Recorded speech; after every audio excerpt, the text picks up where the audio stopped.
ओम शांति। आज की मुरली का विश्लेषण है।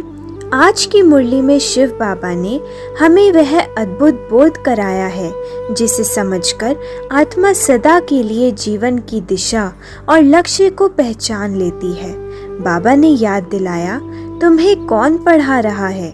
जब आत्मा इस प्रश्न पर गहराई से चिंतन करती है तो हर्ष और रोमांच की लहरें उठने लगती हैं। यह पढ़ाई न कोई साधारण पढ़ाई है, न पढ़ाने वाला कोई साधारण टीचर। विश्लेषण है।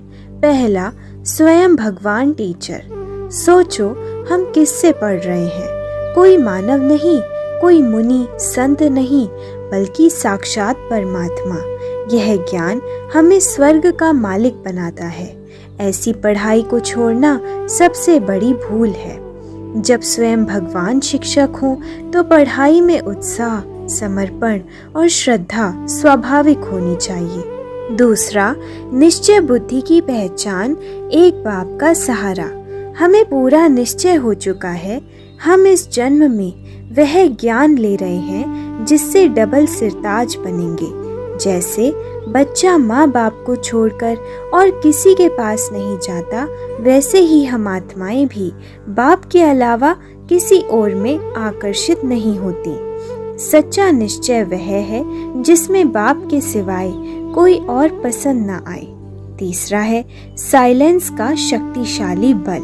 बाबा कहते हैं, बाप को याद करो, साइलेंस का बल जमा होगा।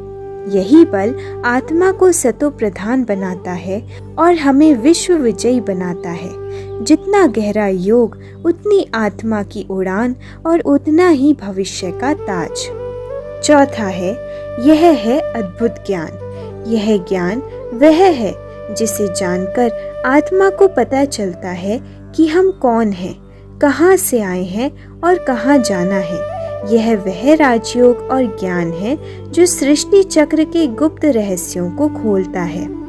दुनिया की कोई भी पढ़ाई आत्मा को नहीं जानती, पर यह ज्ञान आत्मा को आत्मा से मिला देता है। स्वचिंतन बिंदु है।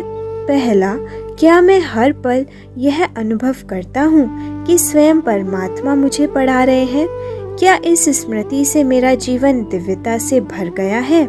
दूसरा, क्या मेरी बुद्धि का तार सिर्फ एक बाप से जुड़ा है या माया और व्यर्थ में बुद्धि फिसल जाती है?